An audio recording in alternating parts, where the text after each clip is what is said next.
folks, this is Mountains to Sea Trail Day 36, and I am here at the Singletary Lake State Park office, because apparently that's where the segment begins and ends according to the trail guide, so trying to follow that. I'm going to head down the road here, get on the highway, and I do about 60 miles of road riding to get to the saw pit boat launch area, and somewhere in there I'm going to stop at, oh gosh, Moore's something, National Battlefield or something,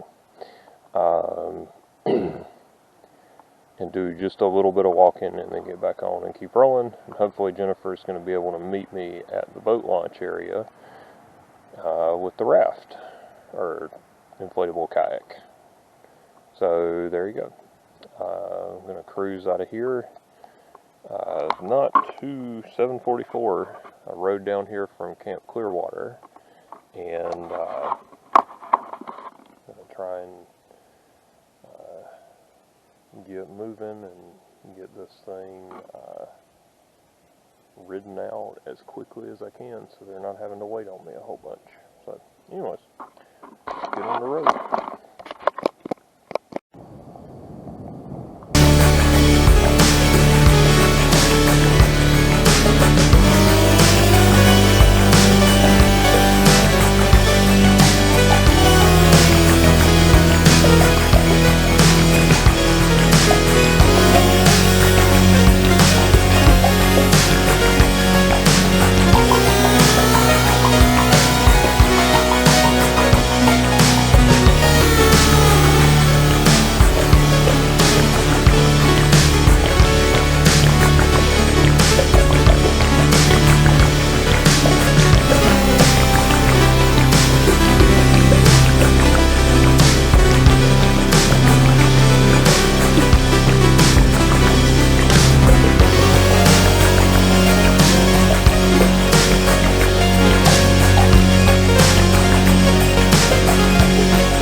This isn't what you want to be dealing with.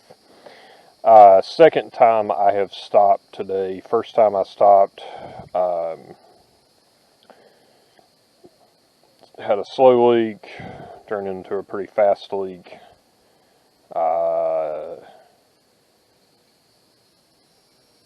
Yeah, tried pumping it up, didn't stay, stopped, took the tube off, everything, tried to see if I could find a leak and patch it. I couldn't find anything substantial except where like a rosebush thorn or, briar thorn, something like that, had poked through the tire, and maybe that's what was causing my leak. I sure hope so. Got the thorn out, patched one thing I thought was a hole in the tube, and no success there. I rode it for a while and it just went flat again. So this time I'm getting Jennifer to bring me the spare tube. Probably should have had it in my pack. Didn't think I would need it. Was wrong. Seems to be the story with this particular bike. Anyways,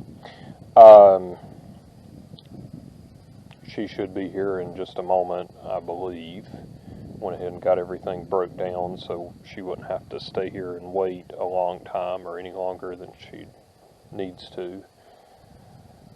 Because she's got a pretty hefty camper move today. And I don't know, this kind of blows the plan that we had. She was going to meet me at Sawpit with the camper. I don't think she's going to meet me at Sawpit anymore. I don't think I'll make it to Sawpit before 3 o'clock in the afternoon now, if even that's, it probably won't be that soon, it'll probably be like 4. So, here it is. Hopefully the new tube will solve my problems. I checked and double checked that tire to make sure there was nothing else poking through it. And eventually I'll go through the other tube, and I've got better equipment, inflate it and put some soapy water on it and see if I can figure out where else that tube is leaking from, because it's still in pretty good shape. I can probably patch it and ride on it some more. So that's pretty much it. Went ahead and ate an early lunch here. It's a little after 10, probably getting close to 10:30 now. And despite my early start, not going anywhere fast.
Alright, so I made it to the Moores Creek National Battlefield. It's managed by the National Park Service. And there's a loop trail over here. You can already see the edge of it there.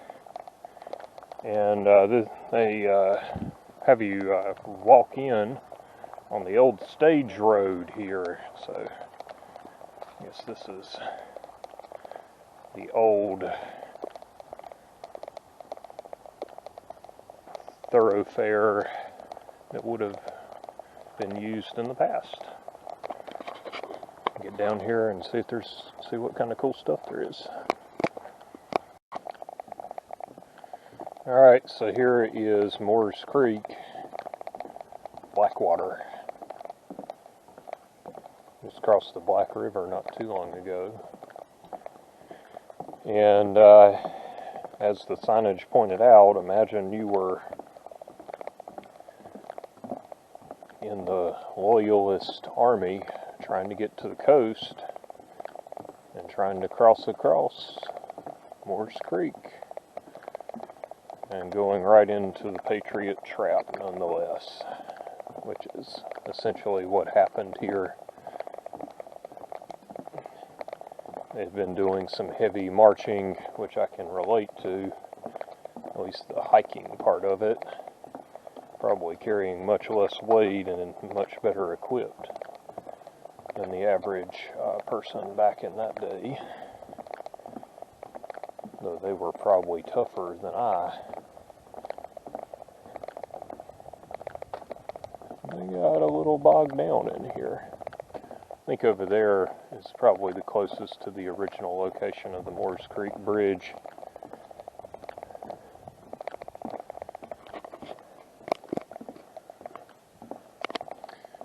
This is another area that I've largely had all to myself today.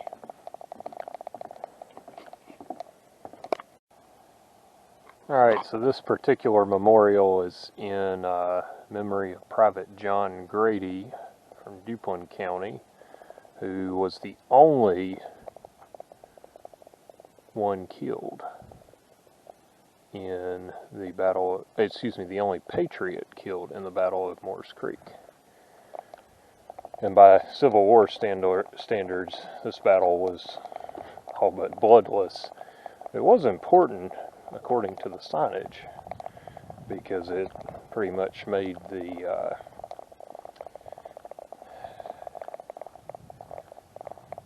British decide to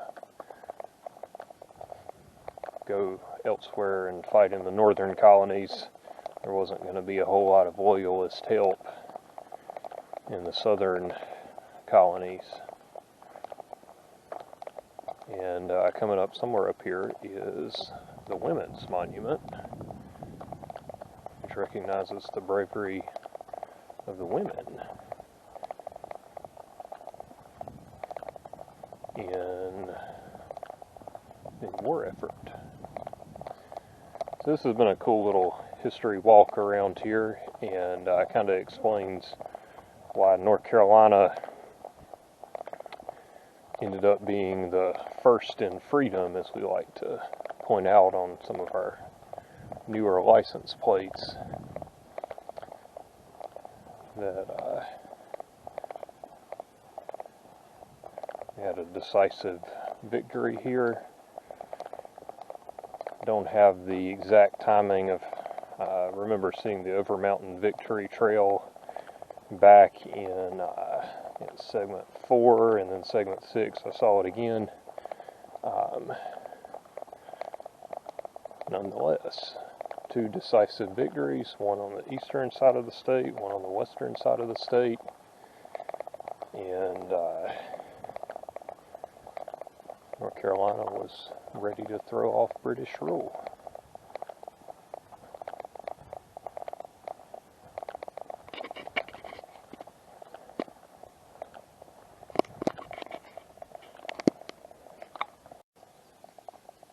Alright, so here's the Women's Monument.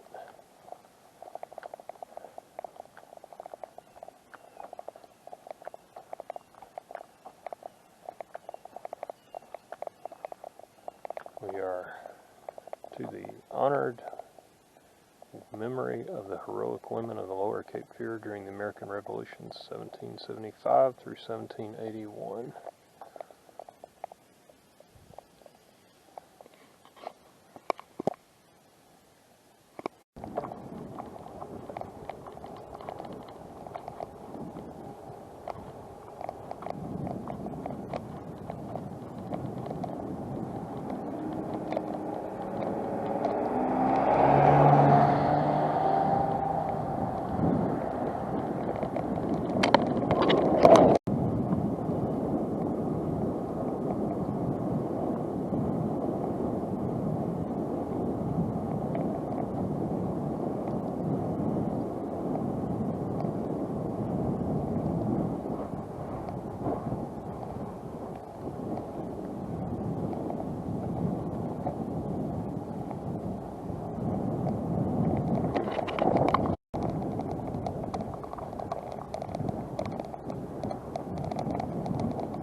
No doubt it's because it's in an out-of-the-way place, but I just wanted to comment on Morris Creek National Battlefield just a little bit and say that it seems like that area is just not visited nearly as much as it probably should be.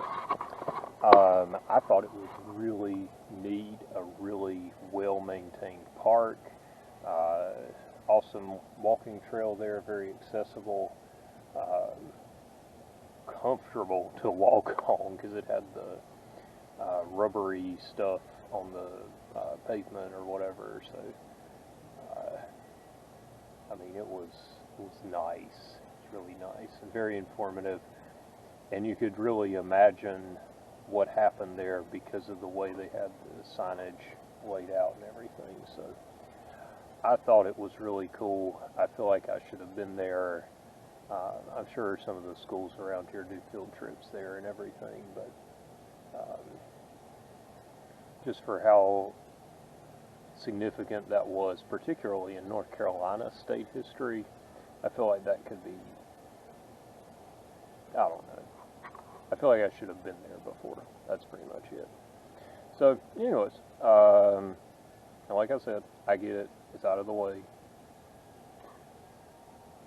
Way out of the way of a lot of stuff. But anyways, I am in Burgal, and I'm going to try to get to Saw Pit here in just a little bit. Maybe another hour of riding or so. So, and Jennifer said she got the camper backed in, and I think more impressively may have been that she got the camper out of the other campsite. Presumably with all the paint still on it. And yeah, we're gonna try and boat the Northeast Cape Fear River today. We'll see.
Alright, well I made it to the Sawpit Landing boating access area. Decent little parking lot here. I was riding through on the way here, the last 4 or 5 miles or so. Looked like this White Stocking Road or whatever just got flooded like crazy. From what I could ascertain, it looked like maybe the water line was, I don't know, 5 to 7 feet up on some of the houses. So, just destruction through here. Looked like they're trying to grow this area. Got water line all the way out. See the fire hydrants as I was driving along. And, the whatever, I'm assuming hurricane flooded this area out. I guess kind of put a damper on all of that.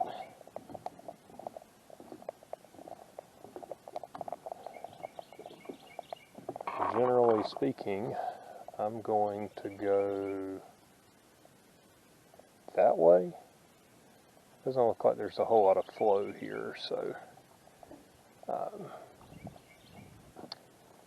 actually I may have to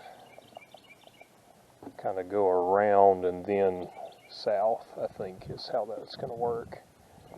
I can see now why they say the GPS guidance is important, so I will be doing that.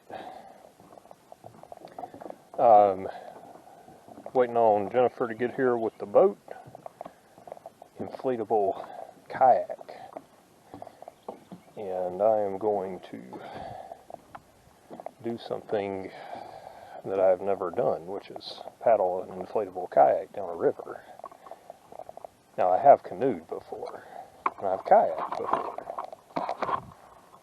and I've floated in an inflatable, but I've never put all the things together. So, anyways.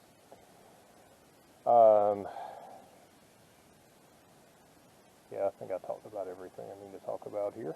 So, yeah, just hanging out here. I'm guessing the elevation here, let me see if I can find the elevation. Ooh, gnats are getting after me. Okay. The current elevation is 27 feet above sea level, according to Gaia GPS. So there you go. And no, that is not mine. Okay.